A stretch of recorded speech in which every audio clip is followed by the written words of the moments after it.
Volume 2, paper number 3 है A patient is suffering from Pseudomonas aeruginosa infection with fever. Which of the following cytokine is predominantly responsible for fever? तो fever के लिए normal fever में आपके साथ interleukin 1 होता है, लेकिन सुडोमोनास फीवर में यू विल गेट TNF. ठीक है. A newborn baby started bleeding from stump of umbilicus. Platelets are within normal range but prolonged bleeding. Which of the following factor is deficient? तो baby को bleeding हुई है from umbilical stump. इसमें आपके साथ जो है विटामिन के डिपेंडेंट फैक्टर्स इसमें होते हैं, जो है फैक्टर 2, 7, 9, 10, लेकिन factor 2 is greater than factor 10. ठीक है. The lesion occurred at caudate and globus pallidus of the brain. There was loss of GABA in the substantia nigra. This condition is of. तो जब भी आपके साथ GABA लॉस हो जाए तो ये आपके साथ क्या हो जाता है? This is parkinsonism. ठीक है. Loss of GABA is parkinsonism. Substantia nigra में अगर लीजन होगा रेस्ट्रिंग ट्रिमर कॉज होता है. कॉर्डेट में आपके साथ कोरिया होती है. बेजल गैंग्लिया में एथ्रोटोसिस जो slow writhing snake like movement है. हिपोकैम्पस में anterograde amnesia. Inability to form new memories. ठीक है. Which neurotransmitter is fired in schizophrenia. तो शिजोफ्रीनिया में आपके साथ कौन सा न्यूरोट्रांसमीटर फायर होगा? That will be your dopaminergic. Sorry for that. फिर है excessive thirst drinking is associated with damage of which of the following nucleus of hypothalamus. excessive thirst या drinking जो है इसका काम होता है, इसमें पोसा निमोनिक है. मैंने आपको कहा था POSA. ठीक है. P से पैरावेंट्रिकुलर, उसका काम है ऑक्सीटोसिन के साथ. S से सुप्राऑप्टिक जिसका काम है ADH के साथ. तो थर्स्ट और ड्रिंकिंग का काम सुप्राऑप्टिक के साथ हो गया. 2-year-old child presents with midline swelling below the hyoid bone. Notice since 3 months of age the swelling moves with swallowing as well as tongue protrusion. तो जब भी एक मास होगा जो टंग प्रोट्रूजन के साथ मूवमेंट करेगा, that will be your thyroglossal duct cyst. इस वीडियो में मैं कोशिश करूँगा कि MCQs को हम सारे पेपर को एक वीडियो में कवर करें. ठीक है. तो थोड़ा सा हम जल्दी जाएंगे. An old male of 80 years presented to the hospital with fever, confusion, neck stiffness and vomiting. Kerning and Brudzinski sign are positive. lumbar puncture पे it confirmed diagnosis of acute bacterial meningitis. Which causative organism in this case? तो 80 years patient है, meningitis के science है उसको. जब भी more than 60 years होगा उसमें meningitis के साइंस होंगे तो उसमें आपने लिस्टीरिया को कंसिडर करना है. ठीक है. elderly patient more than 55 years of age always consider listeria, और लिस्टीरिया के कवर के लिए हम देते हैं एम्फेसिलिन. ठीक है. तो उसमें आप सेफ्ट्राइक्सोन प्लस एम्फेसिलिन देते हो. ठीक है. Patient is 200 centimetre tall and weight is 100 kg. BMI calculate करनी है तो BMI is weight divided by metre square.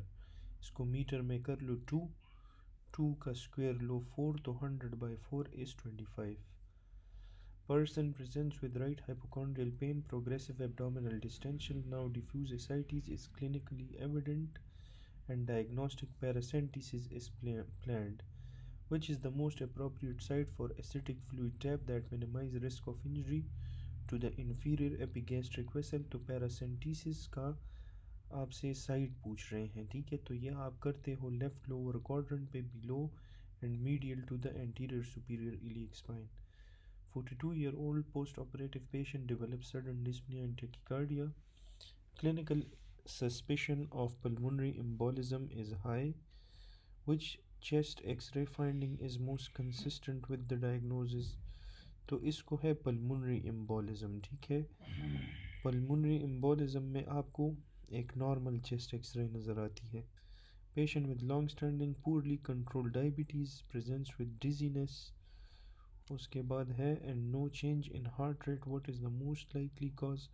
तो ये आपके साथ है ऑटोनॉमिक न्यूरोपैथी। क्रॉनिक हाइपरग्लाइसीमिया जो आपके साथ डैमेज करता है ऑटोनॉमिक नर्व्स को। Impaired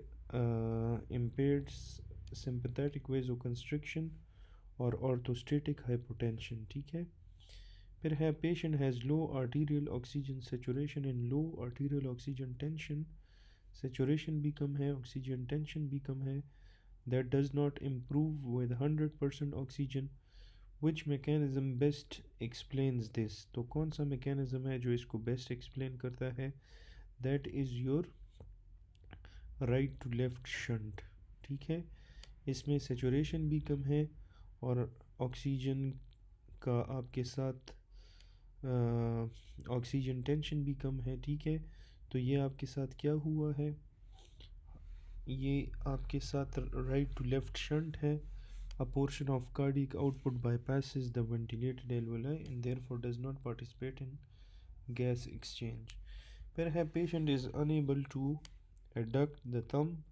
Which nerve is responsible? तो addition of thumb नहीं कर सकता, ये ulnar nerve का काम है, ठीक है।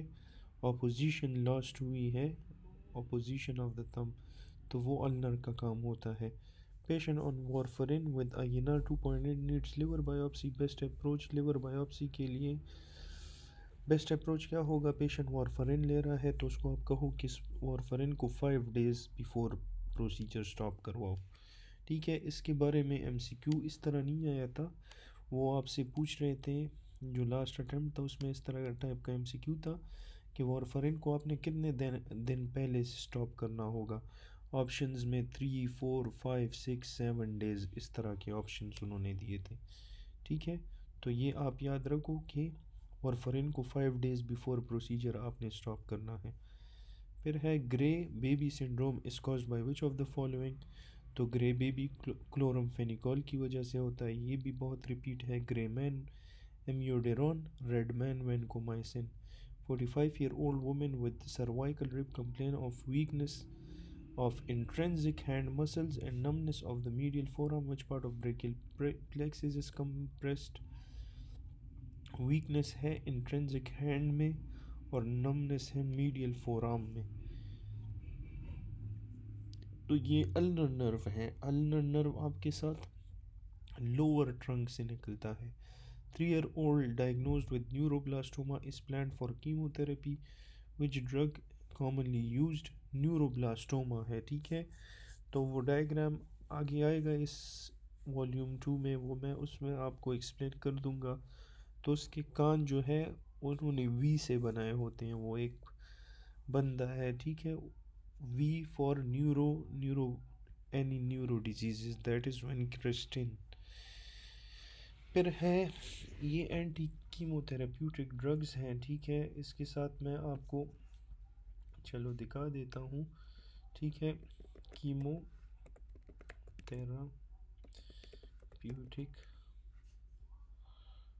ड्रग्स जो हैं, ठीक है।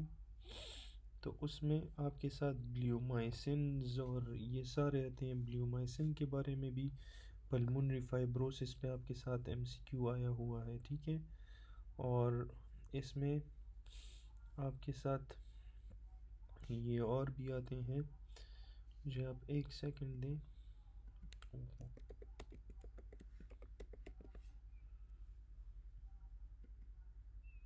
ये है डायग्राम, ठीक है। तो इस डायग्राम की मैं आपको बात कर रहा था। ये अपर लिम्ब में भी वी है, लोअर लिम्स में भी वी है, ठीक है। ये कान इन्होंने सी से बनाया है, लेकिन यहाँ पे ब्रेन में भी आप एक वी बना लो, ठीक है। तो न्यूरोब्लास्टोमा की बात आ जाए, उसमें आपने विनक्रिस्टीन लिखना होगा। सिस्प्लेटिन जो है ये आप सारे आपने याद रखने हैं। सिस्प्लेटिन और कार्बोप्लेटिन का काम है ऑटोटॉक्सिसिटी, कान की टॉक्सिसिटी कॉज करवाते हैं। दोनों कान इन्होंने सी से बनाए हैं। सी का मतलब है सिस्प्लेटिन, कार्बोप्लेटिन। विनक्रिस्टीन पेरिफेरल न्यूरोपैथीज लिम्स को इन्वॉल्व करता है। ब्लियोमाइसिन जो है इन्होंने लंग्स को बी से बनाया है, ठीक है। तो it causes the pulmonary fibrosis. Doxorubicin daunorubicin आपके साथ कार्डियोटॉक्सिसिटी, हार्ट को इधर बनाया है, हार्ट के अंदर इन्होंने टी भी बनाया है, जिसका मतलब है ट्रेस्टुजुमाब विच इज़ आल्सो कार्डियोटॉक्सिक। ठीक है, तो डीडीटी आप याद रखो, डीडीटी आपके साथ कार्डियोटॉक्सिक है। डॉक्सोरोबुसिन, डोआनोरोबुसिन, ट्रेस्टुजुमाब। ठीक है, फिर इसके बाद सी आपने ऊपर भी बनाए थे, किडनीज की जगह पे भी सी बनाओगे तो उसमें भी सिस्प्लेटिन कार्बोप्लेटिन आएंगे जो आपके साथ नेफ्रोटॉक्सिक है। ब्लैडर को जो है आपने एक उल्टा सी बनाना है और दूसरा वाई, तो सी वाई का मतलब है साइक्लोफॉस्फोमाइड। हेमोरेजिक सिस्टाइटिस जब भी आएगा तो उसमें आपने साइक्लोफॉस्फोमाइड देना होता है। इसमें आपको यूजुअली ये हेमाचूरिया की हिस्ट्री देंगे। ठीक है, तो ये this was really important, I wanted कि आपके माइंड में ये डायग्राम बैठ जाए, बहुत इम्पोर्टेंट है। दूसरा इसमें आपने न्यूरोब्लास्टोमा को याद रखना है। न्यूरोब्लास्टोमा में विनक्रिस्टिन आता है। Young male living in populated town, he died in an RTA on autopsy, the lymph node of lung are found black in colour. तो जब भी आपके साथ lymph nodes of the lung are black in colour, वो आपको anthracosis में मिलता है। ठीक है, patient had cough and chest X-rays shows hilar lymphadenopathy. Non caseating granuloma आपको किस में मिलती है? सार्कोइडोसिस में। केसिएटिंग आपको टीबी में मिलती है, तो ये भी आपके साथ रिपीटेड है। 58-year-old man is found to have severe stenosis of his left internal carotid artery. Despite this, he remains asymptomatic, which vessel most likely compensate for the decreased blood flow. तो डिक्रीज ब्लड फ्लो के लिए अगर internal carotid artery block होगी तो circle of Willis via the interior communicating artery will compensate for it. 35-year-old woman presents with bloody diarrhea, abdominal pain, tenesmus, colonoscopy पे ulcerative colitis flare हुआ है। तो आपने एक्यूट फ्लेयर में ulcerative colitis में क्या चीज़ देनी होती है? कोर्टिकोस्टेरॉइड्स। तो methyl prednisolone is a corticosteroid, ये आप एक्यूट फ्लेयर में देते हो। 25-year-old male presents with chronic diarrhea, abdominal pain, weight loss. Examination पे he has perianal fistulas and painful oral ulcers. colonoscopy पे skip lesion, ट्रांसम्यूरल इन्फ्लेमेशन। तो ये सारी की सारी चीज़ें आपको इन्होंने बहुत प्रोमिनेंट दी है कि ये क्या है, अल्सरेटिव है कि क्रॉन है। This is Crohn's disease. ठीक है, तो ये इसकी बहुत अच्छी एक्सप्लेनेशन है। मैं आपके लिए यहाँ पे वीडियो ले आता हूँ, आप यहाँ पे इसको पॉज करके रीड कर लें तो अल्सरेटिव और क्रॉन्स का डिफरेंस आपको पता चल जाएगा। ठीक है, ये 7 पॉइंट्स जो इन्होंने यहाँ पे कलेक्ट किए हैं बहुत ज़्यादा अच्छे पॉइंट्स हैं। फिर है which of the following immune cells is exclusively part of innate immune system। तो innate immune system में आपको natural killer cells नज़र आएंगे, NK cells। 42-year-old woman presents in the emergency room with palpitation and syncope, ECG पे PVCs नज़र आ रहे हैं, polymorphic ventricular tachycardia नज़र आ रही है, with twisting of QRS complexes around the isoelectric line। टॉर्सेट डिपॉइंटीज़ है एक्चुअली, बस एंड में इन्होंने आपको दे दिया। टॉर्सेट डिपॉइंटीज़ में हम क्या ट्रीटमेंट देंगे? Magnesium sulphate. 62-year-old man presents 2 days after an acute MI with sudden dyspnea, hypotension and hollow systolic murmur radiating to the axilla. What is the most likely cause? तो hollow systolic murmur है, MI है और dyspnea hypotension है। Holosystolic murmur radiating to the axilla, ये आपका keyword है जो आपको पेपिलरी मसल रप्चर में मिलेगा। पोस्ट एमआई होता है 2 to 7 days, एक्यूट माइट्रल रिगर्ज होता है इसमें, और हॉलो सिस्टोलिक मर्मर आपको रेडिएटिंग टू द एक्सिला मिलेगा। ठीक है, ये आपके साथ इंफीरियर वॉल एमआई के साथ एसोसिएटेड होता है, पोस्टीरियर मीडियल पेपिलरी मसल। ठीक है, a patient presents with left upper quadrant pain, imaging पे wedge shape area in the spleen, histology reveals cell preservation but loss of nuclei। तो cell preservation की बात जब भी आ जाए आपने कोगुलेटिव नेक्रोसिस की बात करनी है। ठीक है, 35-year-old man falls from height and sustain a left 10th rib fracture। तो लेफ्ट 10th रिब के साथ स्प्लीन पड़ा होता है, ठीक है। Pharmacological student learns that a drug binds to a protein receptor which has defined tertiary structure. What does this represent? तो ये आपके साथ रिप्रेजेंट करता है 3 डायमेंशनल प्रोटीन कम्प्लेक्स। अगर आपसे कहते हैं कि टर्शियरी स्ट्रक्चर है तो उसमें आप 3 डायमेंशनल प्रोटीन कम्प्लेक्स आपने लिखना है। Patient with pelvic fracture represent with blood at urethral meatus. Urinary retention is noted. Where is the bleeding likely localized? तो bleeding will be localized to the deep perineal space. अगर आपसे ये लोग कहते हैं कि यूरिनरी रिटेंशन हुई है और पेशेंट को पेल्विक फ्रैक्चर है, ठीक है, तो ब्लीडिंग लोकलाइज्ड होगी in the deep perineal space. 7-year-old girl presents with circumferential reddish tissue at the urethral meatus. Histology पे आपको क्या नज़र आ रहा है? You see the normal urethral mucosa. तो this is urethral mucosal prolapse, ठीक है, यूरेथ्रल म्यूकोजल प्रोलैप्स है। फिर है patient ECG shows prolong PR interval. What does this interval represent? तो पीआर इंटरवल रिप्रेजेंट करता है एवी नोड कंडक्शन डिले को, ठीक है। Time from the atrial depolarization onset to the ventricle depolarization onset, this is the PR interval, mainly reflect करता है AV node conduction time को। 40-year-old man loses 30% of blood volume. map drops to the 50 but blood pressure is partially maintained. which mechanism is responsible? तो इसमें कौन सा mechanism आपके साथ responsible होता है? that is your baroreceptor reflex. Acute hypotension की बात आ जाए कि रोटेड साइनस और एओर्टिक आर्च इसमें एक्टिवेट हो जाते हैं, जो सिंपैथेटिक स्टिमुलेशन करते हैं, हार्ट रेट कॉन्ट्रैक्टिलिटी वगैरह को इंक्रीज़ करके वेजो कंस्ट्रक्शन भी कॉज करवाते हैं और टेम्परेरी बीपी मेंटेनेंस करते हैं। 45-year-old women presents with generalised muscle weakness and intermittent hand cramps, ठीक है। ECG shows a prolong QT interval and no U waves.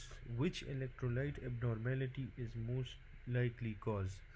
तो अगर आपसे कहते हैं कि जनरलाइज्ड मसल वीकनेस है, इंटरमिटेंट हैंड क्रैम्प्स है और प्रोलॉन्ग QT इंटरवल और नो U वेव है, तो ये आपके साथ हाइपोकैल्सीमिया की तरफ चला गया।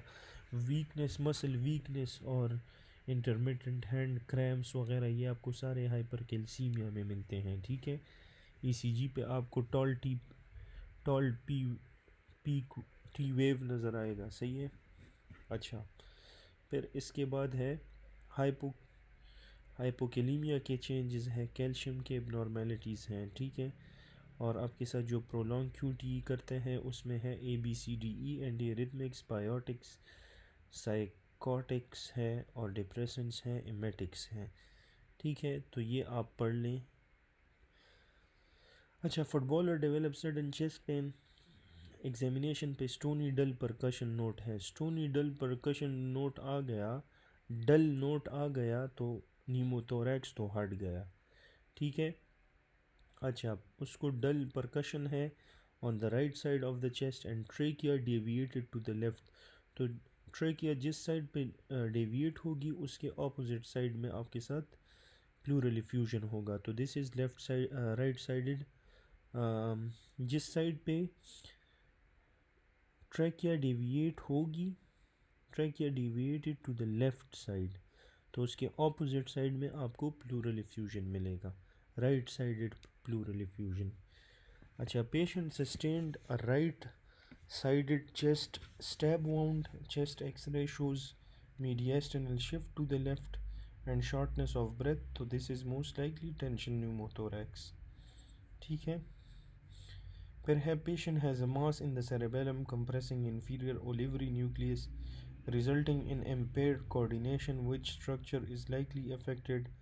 तो inferior olivary nucleus को compress कर रहा है और coordination impair हो गई, तो उसमें आपने ओलिवो सेरेबेलर ट्रैक्ट को माइंड में रखना है। इंफीरियर ओलिवरी न्यूक्लियस जो है वो कनेक्ट करता है सेरेबेलम को, और वो आपके साथ क्या करता है, coordinates fine movement. Nucleus connects to the cerebellum, ठीक है। तो इसमें है olivocerebellar tract. Vibration, fine touch sensation are carried by which of the following. तो वाइब्रेशन या फाइन टच की बात आ जाए तो उसमें आपने DCML लिखना है, ठीक है। DCML वाइब्रेशन प्रोप्रियोसेप्शन फाइन या डिस्क्रिमिनेटिव टच में होता है। फर्स्ट न्यूरॉन आपके साथ डोर्सल रूट गैंग्लियन में होता है। ascends ipsilaterally in dorsal column, decussates in the medulla. 45-year-old man presents with severe dehydration after prolonged vomiting. He reports an intense urge to drink water. Which part of the brain is primarily responsible for initiating thirst response? तो thirst को कौन initiate करता है, that is hypothalamus diencephalon, ठीक है। Thirst centre भी hypothalamus में ही होता है। और particularly the organum vasculosum of the lamina terminalis and subfornical organ, ठीक है। ये थर्स्ट सेंटर आपके साथ इन जगह में पड़ा होता है। It responds to the hyperosmolarity and decreased blood volume, stimulating the sensation of thirst to maintain fluid homeostasis. Patient had difficulty in standing and waddling gait. तो ये आपके साथ इंफीरियर ग्लूटियस या सॉरी ये आपके साथ जो है ग्लूटियस मीडियस या मिनिमस का काम है वेडलिंग गेट में। उसमें आपके साथ सुपीरियर ग्लूटियल नर्व उनको सप्लाई करती है, ठीक है। ग्लूटिस मैक्सिमस को इंफीरियर ग्लूटियल नर्व सप्लाई करती है।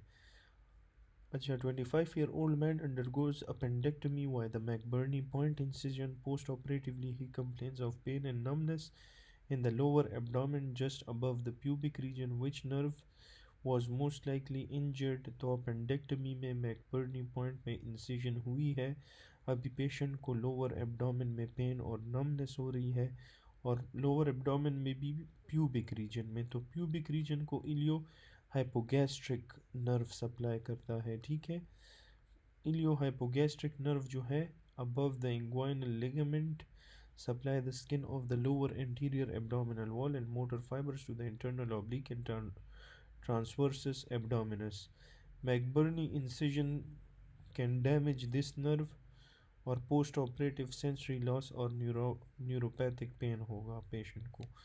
45-year-old मेल पेशेंट है, फैटीग है, जॉइंट पेन है, हेपेटोस्प्लीनोमेगेली है, डार्कनिंग ऑफ द स्किन है। लैब रिजल्ट्स पे आपको वेरी हाई फेरेटिन लेवल नज़र आ रहा है।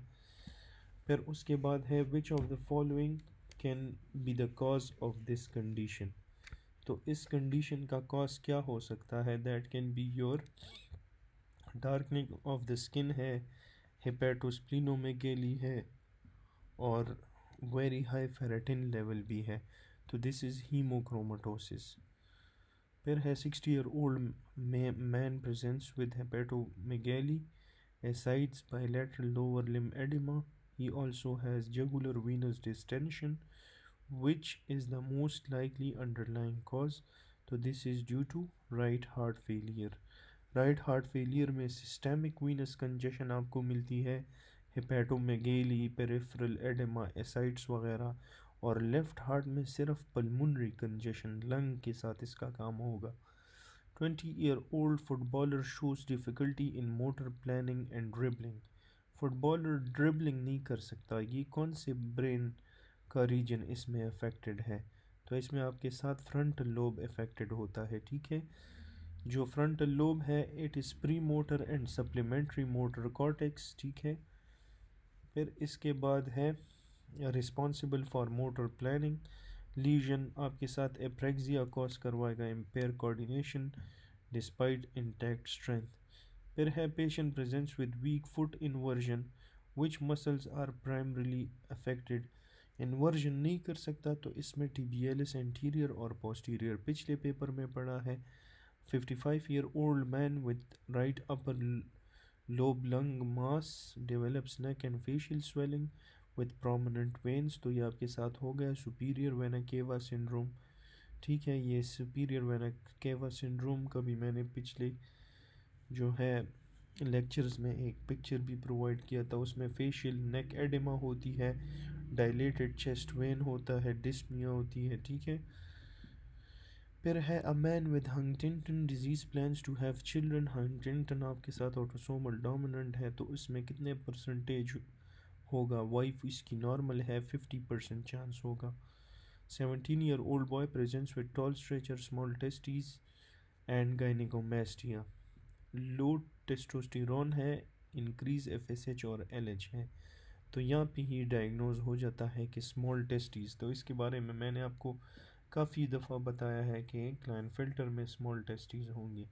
38-year-old woman presents with central obesity, moon face and dorso-cervical fat pad.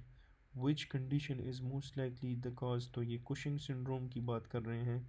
6-year-old boy presents with periorbital edema, generalized swelling and frothy urine, shows proteinuria more than 3.5। तो ये nephrotic syndrome की बात है। 3.5 से प्रोटीन्यूरिया अगर आपके साथ कम होगी तो दैट इज़ नेफ्रिटिक, अगर 3.5 से ज़्यादा होगी that is nephrotic. 6-year-old child presents with pharyngeal pseudomembrane, low-grade fever, myocarditis. The causative organism produce a toxin that inhibits protein synthesis via elongation factor 2। Diphtheria की बात हो रही है, ठीक है। तो डिफ्थीरिया कौन से ऑर्गन्स को इन्वॉल्व करता है? ये हार्ट और नर्व्स को इन्वॉल्व करता है, ठीक है। डिफ्थीरिया टॉक्सिन का कि इसमें आपके साथ EF एलोंगेशन फैक्टर 2 जो है वो इनएक्टिवेट होता है, जिसकी वजह से प्रोटीन सिंथेसिस नहीं होती। तो इसके डेंजरस साइड इफ़ेक्ट्स क्या है कि it causes myocarditis and neuropathy. ये इसके दो मेजर साइड इफ़ेक्ट्स हैं, ठीक है। फिर है a patient has localised alveolar hypoxia, which vascular bed undergoes vasoconstriction to redirect blood flow। तो ये इनकम्प्लीट है, इसमें पल्मोनरी आर्टरी हाइपोक्सिक पल्मोनरी वेजोकंस्ट्रिक्शन की बात की गई है, जहाँ पे ब्लड जो है which diverts blood from the poorly ventilated alveoli to optimize them। तो V by Q mismatch होगा, opposite to systemic circulation where hypoxia causes vasodilation। Patient को has a fracture of the surgical neck of humerus, which artery runs through the quadrangular space with axillary nerve। तो axillary nerve के साथ posterior circumflex humeral artery run करती है, ठीक है। ये आपने याद रखना होगा, ये नोट मी है। आई होप कि ये लेक्चर जो है मैंने सिर्फ लास्ट वीक रिवीजन के लिए डिज़ाइन की है, ठीक है। तो आप इसको सिर्फ लास्ट फ्यू वीक्स में देखें, इससे पहले आई एक्सपेक्ट कि आपने अपना कॉन्सेप्ट क्लियर किया होगा। सारे जो टॉपिक्स हैं, जो यूनिट्स हैं, वो आपने पढ़े होंगे। During coronary angiography the left coronary artery is visualised, which are its main branches supplying the left ventricle. तो कोरोनरी एंजियोग्राफी में लेफ्ट कोरोनरी आर्टरी विजुअलाइज हो रही है, तो मेन ब्रांचेस कौन से हैं जो लेफ्ट वेंट्रिकल को सप्लाई करते हैं? ये आपके साथ है लैड और circumflex arteries. Patient with type 2 diabetes is prescribed a drug that delays carbohydrate absorption in the intestine, lowering postprandial blood glucose। Which drug is this? type 2 diabetes है, और वो आपके साथ एंटी डायबिटिक कर रहा है जो कार्बोहाइड्रेट की अब्जॉर्प्शन को डिले कर रहा है इन द इंटेस्टाइन। तो ये आपके साथ ए कार्बोज हो गया, ठीक है। ए कार्बोज आपके साथ अल्फा ग्लूकोसाइडेज इनहिबिटर है, इंटेस्टाइनल ग्लूकोज एब्जॉर्प्शन को कम करता है और mainly postprandial hyperglycaemia cause करवाता है। Metformin decreases hepatic gluconeogenesis, glibenclamide stimulate insulin, pioglitazone आपके साथ इंसुलिन की सेंसिटिविटी को इंक्रीज करता है।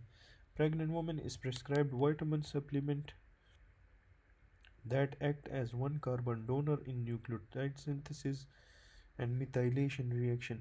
तो एक होता है वन कार्बन ट्रांसफ़र और एक होता है वन कार्बन कैरियर। ट्रांसफ़र में F आता है तो उसमें आपने फॉलिक एसिड लिखना है, यहाँ पे भी ट्रांसफ़र की बात हो रही है, ठीक है। act as one carbon donor in nucleoside synthesis, that is your folic acid. अच्छा, और फिर जो वन कार्बन कैरियर है उसमें बायोटिन आता है. 60-year-old man has type 2 diabetes. On long-term metformin therapy, he developed paresthesia and mild anemia. Which nutrient deficiency is most likely? तो metformin therapy ले रहा है, उसको पैरेस्थीसिया और माइल्ड एनीमिया डेवलप हुई. इसमें कौन से न्यूट्रिएंट की डिफिशियंसी होगी? इसमें विटामिन B12 की डिफिशियंसी होगी. फिर है 55-year-old man with acute gout attack cannot take NSAIDs or colchicine due to renal impairment. What is the next line treatment? तो गाउट का अटैक हुआ है, अभी वो NSAIDs और colchicine नहीं ले सकता ड्यू टू रीनल इम्पेयरमेंट. तो आपने उसको क्या चीज़ देनी होगी? आपने उसको कोर्टिको स्टीरॉयड्स देने होंगे, क्योंकि corticosteroids are used when NSAIDs और कोल्चिसिन आर कॉन्ट्राइंडिकेटेड. ये आपके साथ रैपिडली इन्फ्लेमेशन को रिड्यूस करेंगे एंड पेन को रिड्यूस करेंगे ड्यूरिंग द अटैक. एलोप्यूरिनोल और फेबोक्सिस्टेट को आपने यूरेट लोअरिंग थेरेपी के लिए देना है, एक्यूट फ्लेयर के लिए नहीं देना. 62-year-old diabetic patient experiences sudden right-sided weakness and speech difficulty lasting 20 minutes and fully resolving. तो ये आपके साथ है transient ischemic attack. A patient receives an IV hormone that stimulates pancreatic secretion and decreases gastric motility. तो ऐसा कौन सा hormone है GI वाला जो पैंक्रियाटिक सिक्रीशन को स्टिमुलेट करता है और गैस्ट्रिक मोटिलिटी को कम करता है? That is your secretin. ठीक है, तो ये GI हार्मोन्स बहुत ज़्यादा इम्पॉर्टेंट है, इनके बारे में आपको पता होना चाहिए. सेक्रेटिन S सेल से प्रोड्यूस होता है. इसकी जगह हम GI हार्मोन यहाँ से थोड़ा सा देख लेंगे. ठीक है, तो ये काफ़ी इम्पॉर्टेंट टॉपिक है. ठीक है, ये आपने इसको बस ज़ुबानी ये आपको याद होना चाहिए कि कौन सा हार्मोन क्या करता है. ठीक है, मैं इसमें दे देता हूँ, मुझे आप सिर्फ 1 सेकंड दो. और ये मैं अभी गैस्ट्रिन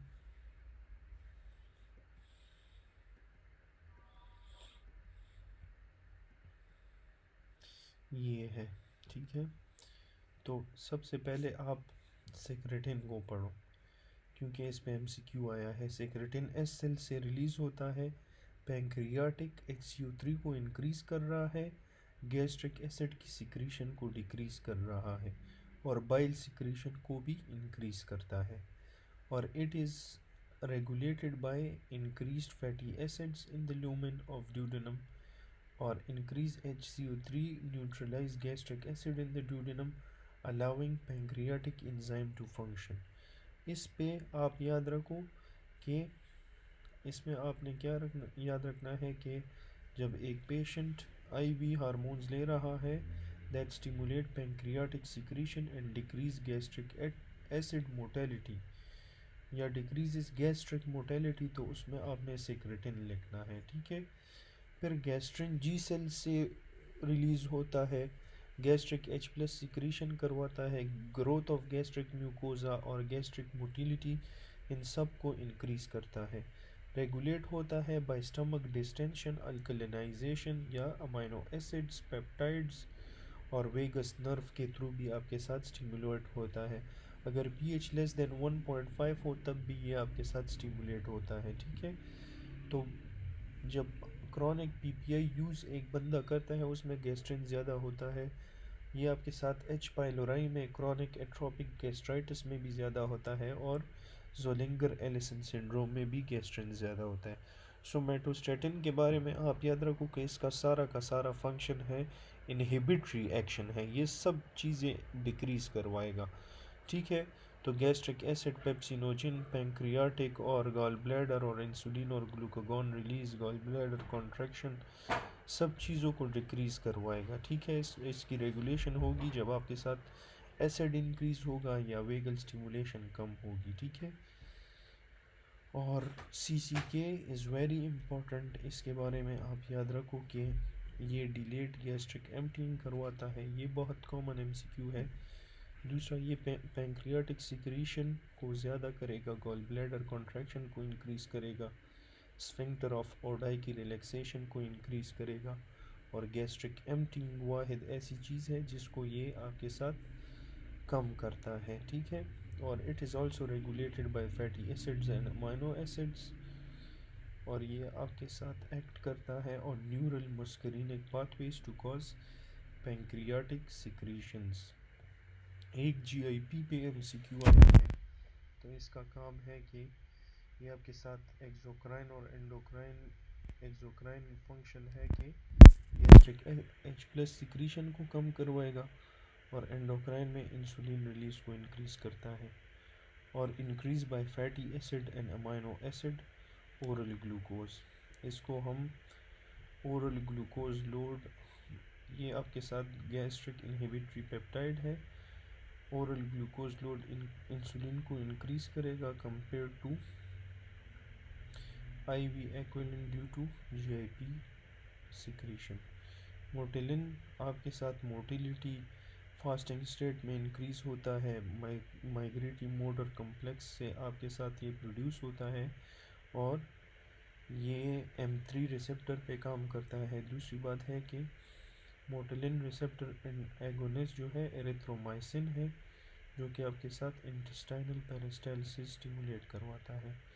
VIP आपके साथ parasympathetic ganglia parasympathetic ganglia in sphincters, gall bladder और small intestine, intestinal water and electrolyte की सिक्रीशन को इंक्रीज करेगा, relaxation of intestinal smooth muscles and sphincters करवाएगा। It will increase by distension and vagal stimulation and decrease by regulate by decrease adrenergic input. VIPoma इसके साथ आपने याद रखना है, ठीक है। और वाटरी डायरिया, हाइपोकेलीमिया, एक्लोरहाइड्रिया, तो ये आपके साथ VIP के साथ एसोसिएटेड होते हैं। ग्रेलिन मेक्स यू ग्रो, ठीक है, तो इट मेक्स यू फैट। और नाइट्रिक ऑक्साइड जो है ये स्मूथ मसल रिलैक्सेशन इंक्रीज, इसमें इंक्रीज होता है, और including LES sphincter. Loss of nitric oxide secretion is implicated in LES tone of achalasia. So these were some of the GI hormones which you needed to know. Perhaps patient has MRSA pneumonia, which drug inhibits bacterial protein synthesis at 50S ribosomal subunit, तो 50S ribosomal subunit को linezolid inhibit करवाता है। Gentamicin 30S है, aminoglycosides और tetracyclines भी 30S है, ciprofloxacin डीनेगायरेज inhibitor है। ये बहुत इंपॉर्टेंट बातें हैं, ठीक है, इन सारों पे MCQ आए हैं। Patient presents with rapidly spreading wound infection, severe pain, crepitus and foul odor. Gas is seen under the skin on X-ray. Likely organism, तो गैस गैंग्रीन की बात की गई है, ये आपके साथ क्लोस्ट्रिडियम परफोरिंजिस की वजह से होता है। Patient develops sudden bilateral lower limb weakness, sensory level at T6 and urinary retention after viral infection. MRI shows spinal cord inflammation. तो डायग्नोज में क्या होगा, बायलैटरल लोअर लिम्ब वीकनेस है, sensory level at T6, urinary retention भी है after viral infection, और spinal cord की inflammation है। और ऑप्शंस देख लेते हैं, तो this is transverse myelitis. Transverse myelitis में acute inflammation of the spinal cord आपको मिलेगी, ऑफन पोस्ट इन्फेक्शन और autoimmune, presents with motor, sensory and autonomic deficits. 35-year-old patient presents with sudden onset drooping of right side of the face, inability to close the eyes and loss of nasolabial fold. Which structure is most likely affected? तो इसमें facial nerve and its nucleus is affected. उसका काम है muscles of facial expression के साथ, तो अगर legion हो गया तो आपको ipsilateral upper and lower face weakness नज़र आएगी। Nucleus lesion may be central but often presents with contralateral lower face sparing होगी इसमें।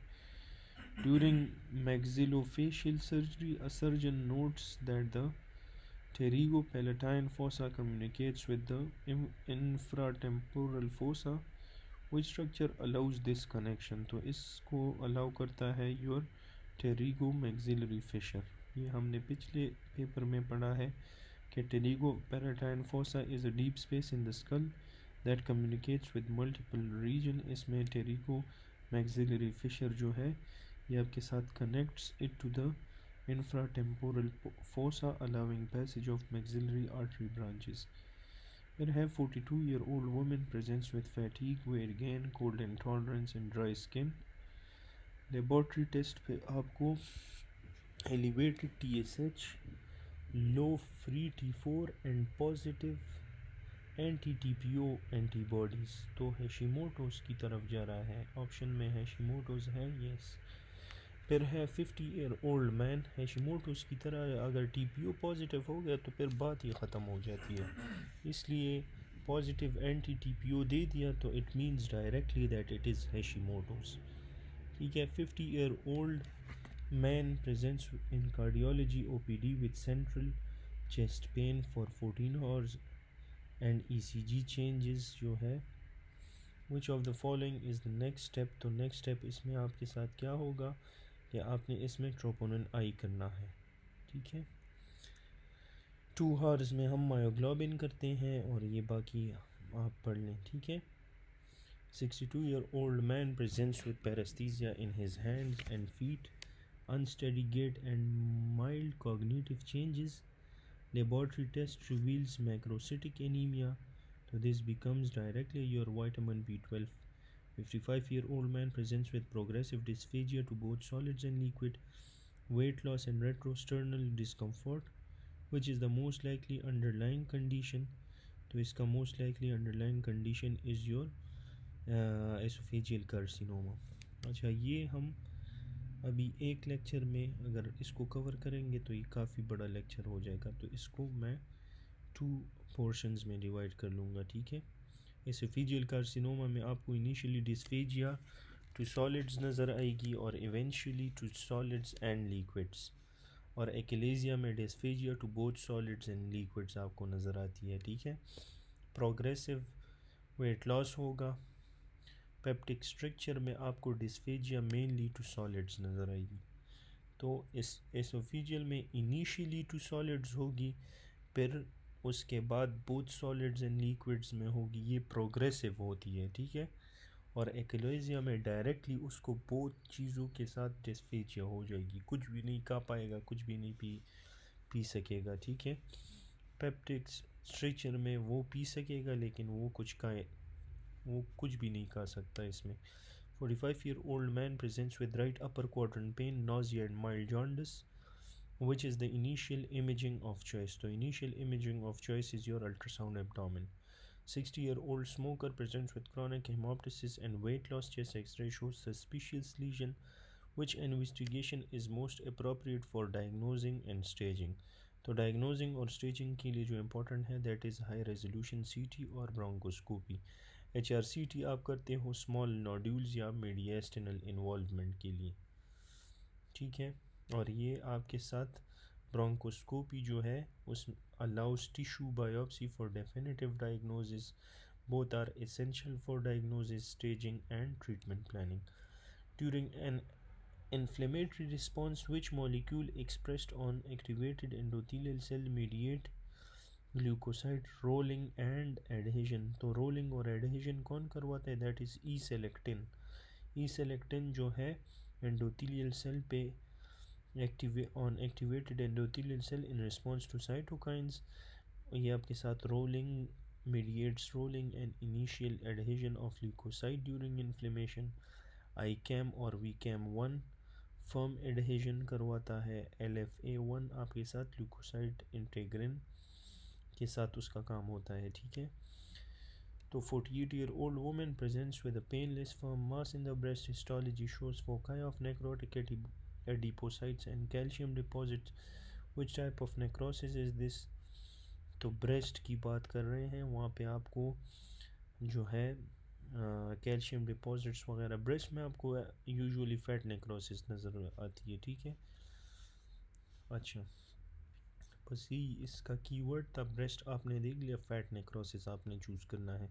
60-year-old man presents with chest pain radiating to the left arm, ECG पे ST elevation in 2-3 aVF. AVF की बात आ जाए, 2-3 aVF inferior wall MI की बात कर रहे हैं। कार्डिक एंजाइम एलिवेटेड है, coagulative necrosis of myocardial fibres है। अभी इसमें भी हार्ट इन्वॉल्व है, हार्ट में कोगुलेटिव नेक्रोसिस मिलती है आपको। सॉलिड ऑर्गन्स है ना, लाइक किडनी, हार्ट, स्प्लीन, इनमें आपको कोगुलेटिव नेक्रोसिस नज़र आएगी। टिश्यू आर्किटेक्चर प्रिजर्व होगा और ये आपके साथ 3 to 12 आवर्स पोस्ट इन्फॉक्ट होता है usually. Right upper and lower limb weakness, tongue deviated, left and dysphagia. Upper और लोअर लिम्ब वीकनेस है, टंग उसका लेफ्ट साइड पे डेविएटेड है, ठीक है। तो टंग ऑपोजिट साइड पे डेविएटेड है और एक साइड पे अपर और लोअर लिम्ब इन्वॉल्व्ड है। तो ये आपके साथ इसमें आपके साथ मेडुला इज़ इन्वॉल्व्ड, ठीक है। Which area is affected, the medulla is affected. क्यों मेडुला? क्योंकि इसमें आपके साथ क्रॉस्ड हेमिप्लीजिया और अनक्रॉस्ड की तरफ तो मेरा माइंड गया था। तो ये आपके साथ जो था, दिस वाज क्रॉस्ड हेमिप्लीजिया, ठीक है। तो ये cross lesion of the brain था। क्रॉस्ड पैरालिसिस में where there is cranial nerve palsy on one side, motor weakness of the opposite side body. This occurs when lesion in the brainstem because of motor fiber cross. अच्छा, फिर इसमें है so C stands for crossed, uncrossed. अच्छा, these are lower motor neuron, cranial nerve lesion plus upper motor neuron, limb weakness, uncrossed lesion में fix occurs above the level of brainstem before pyramidal decussation. Forebrain, internal capsule, cerebral cortex, supranuclear. Uncrossed में आपने fix याद रखना है, forebrain, फिर internal capsule आएगा, फिर cerebral cortex आएगा, फिर सुप्रान्यूक्लियर लीजन आपने लिखना है इसी सीक्वेंस से, ठीक है। अनक्रॉस्ड में ये अभी तक मुझे भी नहीं पता था। और क्रॉस्ड में जो है आपने CMP याद रखना है, ठीक है। तो इसमें पॉन्स आता है और फिर आपके साथ मेडुला या मिड ब्रेन आता है। तो फिर तो ये पॉन्स होना चाहिए, और पॉन्स से भी पहले, लाइक मेडुला से भी पहले मिड ब्रेन होना चाहिए था, ठीक है। लेकिन this pattern occurs when the lesion is in the brainstem because motor fibers cross there. तो CPM है, क्रॉस्ड में आपके साथ पॉन्स है, मेडुला और मिड ब्रेन है। बस ये आप अपने लिए कंफर्म कर लें, ठीक है। CPM याद रखो और फिक्स याद रखो, ठीक है। फिक्स को आपने अनक्रॉस्ड में याद रखना है, उसमें फोर ब्रेन इंटरनल कैप्सूल, ये तो ठीक है। लेकिन वो फर्स्ट वाले में थोड़ा सा एरर लग रहा है मुझे। 62-year-old man presents with painless jaundice and weight loss. Imaging shows a mass in the head of the pancreas. Which tumor marker is most useful for the diagnosis and monitoring? तो pancreas की बात जब भी हो जाए, pancreas का tumour marker कौन सा है? दैट इज़ योर CA19-9, ठीक है। CA19-9, इस 9 को आप उल्टा करोगे तो इससे P बन जाएगा, ठीक है। इसको मैं उल्टा कर देता हूँ, लाइक ये अभी इस साइड पे है, इसको मैं इस साइड पे कर दूं तो ये P हो जाता है, तो विच stands for pancreas. 40-year-old woman with bilateral hemanopsia and hyperprolactinemia is diagnosed with pituitary adenoma. What is the preferred surgical approach? तो इसमें preferred surgical approach होगा ट्रांसफिनॉइड। 75-year-old man presents with urinary hesitancy, weak stream and nocturia. DRE पे आपको जो है, it reveals a hard nodular prostate, most likely diagnose इसका होगा prostatic carcinoma. अच्छा, physician wants to perform bone marrow aspiration in an adult. Which site is the most commonly used? तो bone marrow aspiration करना चाहता है, तो इसके लिए most commonly used site जो होगा that will be your sternum.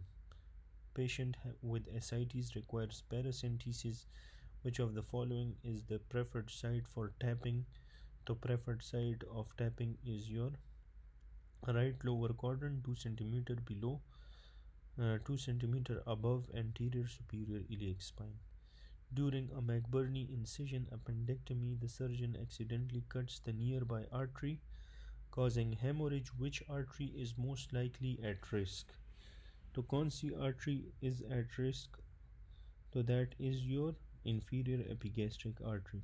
Inferior epigastric artery arise करती है from the external iliac artery, runs posterior to the rectus abdominis, or lower abdominal incision is at risk during lower abdominal incision. अच्छा, 60-year-old woman presents with sudden painful loss of vision in one eye accompanied by nausea, headache, seeing halos around light, and a red hard eye. On examination, the pupil is mid-dilated, non-reactive. What is the most likely diagnosis? तो ये आपके साथ हो गया, ये आपके साथ क्या चीज़ बन गया? This is acute angle closure glaucoma.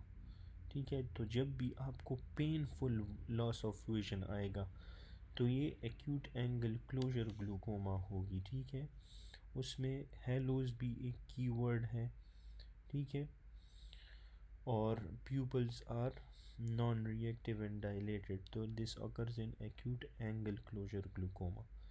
18-year-old woman presents with history of easy bruising, menorrhagia, and prolonged bleeding after minor injuries.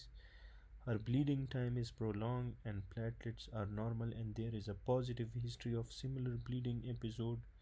Which of the following is the most likely diagnosis? The most likely diagnosis is your von Willie brand disease. क्यों है von Willie brand?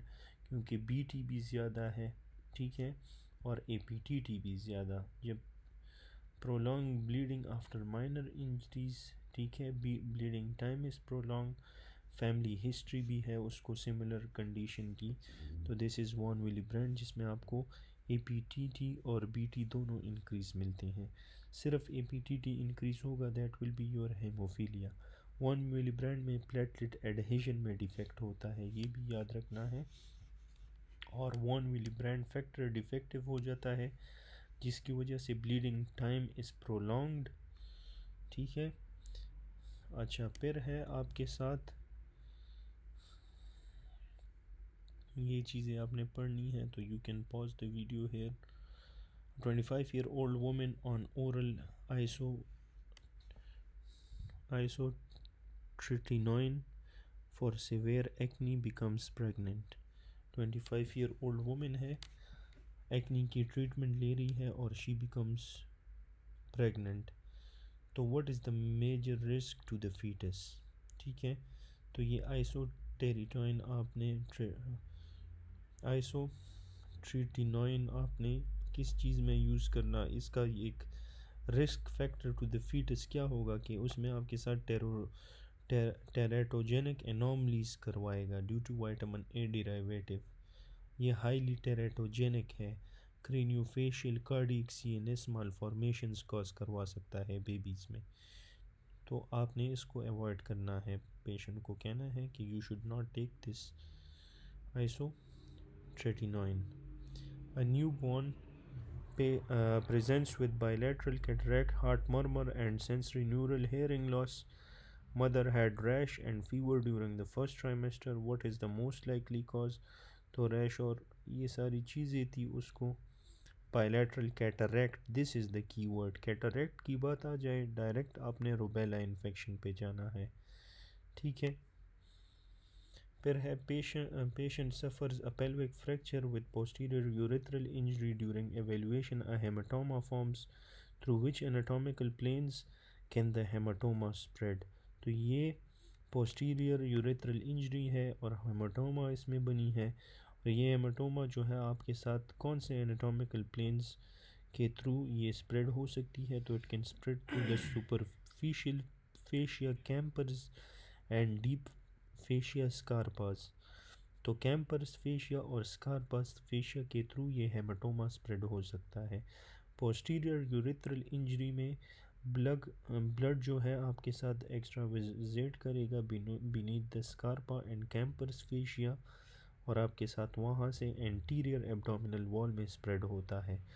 Posterior urethra deep होता है। Haematoma can track along fascial planes. ठीक है। फिर है 32-year-old man presents with rapidly progressive symmetric ascending weakness of the lower limb, areflexia and mild sensory symptoms. He reports a diarrheal illness 2 weeks ago. What is the most likely diagnosis? तो this is your Guillain-Barré syndrome GBS, क्योंकि आपके साथ symmetric ascending weakness है।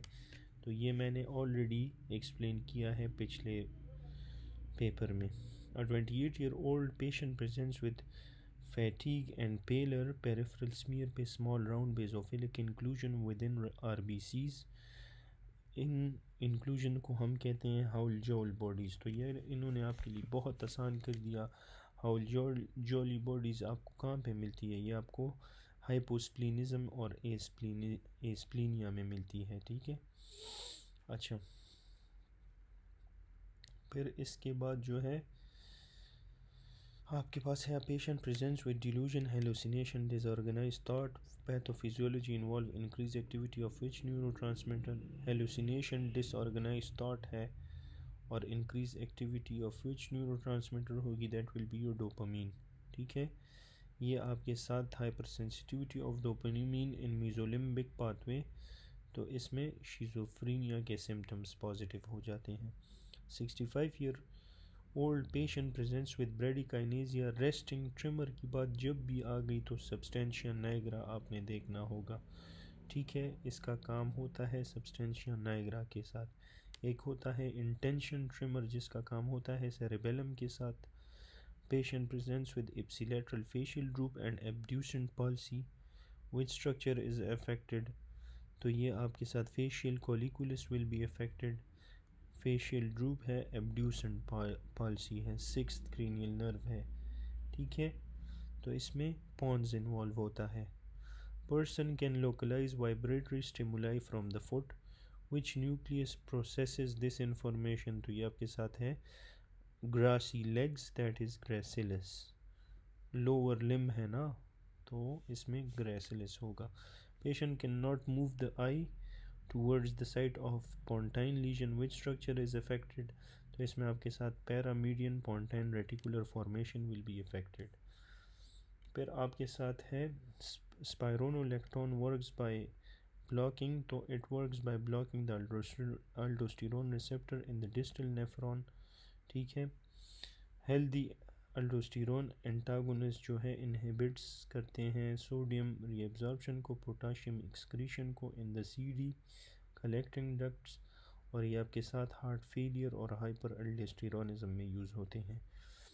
Healthy adult expose to a case of meningococcal meningitis, which is the recommended prophylaxis? तो the recommended prophylaxis for meningococcal meningitis is your ciprofloxacin 500 mg single dose. 35-year-old patient presents with ear blockage. Which gland are responsible for wax production in the external auditory canal? तो wax production कौन करवाता है? Ceruminous glands करवाते हैं। Patient presents with ptosis, dilated pupil and eye deviated down and out, तो eye जो है उसका डाउन है एंड आउटवर्ड्स की तरफ गया हुआ है। ठीक है।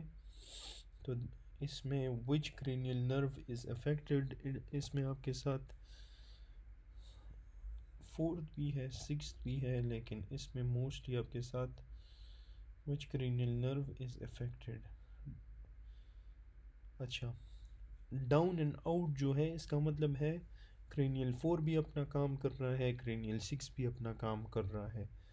ठीक है। तो क्रेनियल 4 ने उसको डाउन कर दिया, क्रेनियल 6 ने उसको आउट कर दिया, तो बाकी सारे मसल्स को 3 नंबर सप्लाई करता है। तो this is your oculomotor nerve. Cranial 3 की पॉलिसी हो जाए तो lateral rectus and superior oblique is unopposed, eye looks down and out. ये आप याद रखो। इट मे हैव पेशेंट में have ptosis and pupil dilation.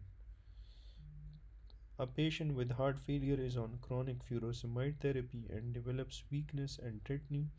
ABGs पे high pH है, high bicarb है. तो what is this? This is metabolic alkalosis. Loop diuretic पे loss of sodium and potassium and chloride. So it causes contraction alkalosis. Hypokalemia worsens the alkalosis.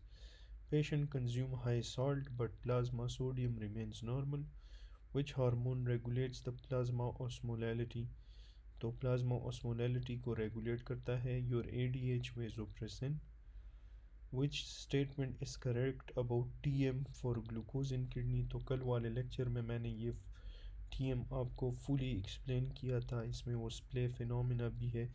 Glucose की clearance में TM is the maximum amount जहाँ पे आपके साथ receptors fully saturate हो जाते हैं. ठीक है, तो ये कह रहे हैं कि TM for glucose in the kidney के बारे में कौन सी चीज़ ठीक है. तो TM represents a maximum rate of reabsorption. Beyond this, glucose appears in urine. ठीक है, तो मैक्सिमम ट्रांसपोर्ट रेट है सोल्यूट का in the proximal tubule.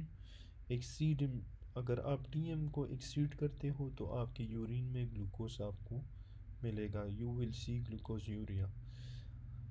After significant blood loss, which compensatory mechanism increases water intake? So that is your increased thirst via the hypothalamus. A hypovolemic patient receives IV fluid. First sign of restored perfusion is your increased urine output. Hypovolemic patient है, he is receiving IV fluids.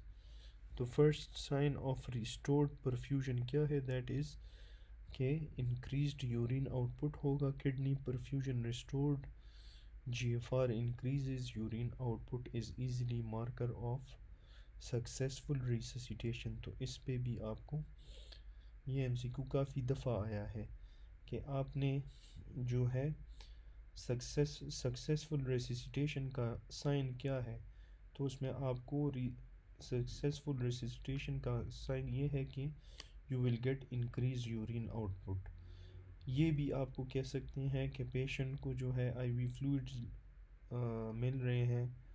तो first sign of restored perfusion का क्या sign है? That is also urine output.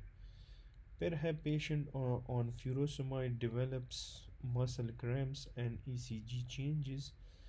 ठीक है, likely electrolyte abnormality. अगर एक diuretic ले रहा है और दैट इज़ फ्यूरोसेमाइड, तो लूप डायूरेटिक आपके साथ क्या चीज़ कॉज करवाता है? It causes हाइपोकेलीमिया.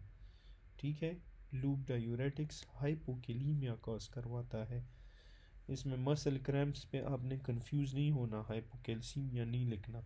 यहाँ पे डायूरेटिक यूज़ हुआ है. ठीक है, तो इसकी वजह से it becomes hypokalemia. Loop diuretic आपके साथ इनहिबिट करता है सोडियम पोटाशियम 2 क्लोराइड को ट्रांसपोर्टर को, और उसकी वजह से पोटाशियम की excretion is increased. It causes arrhythmia and weakness. So this was enough for today's lecture.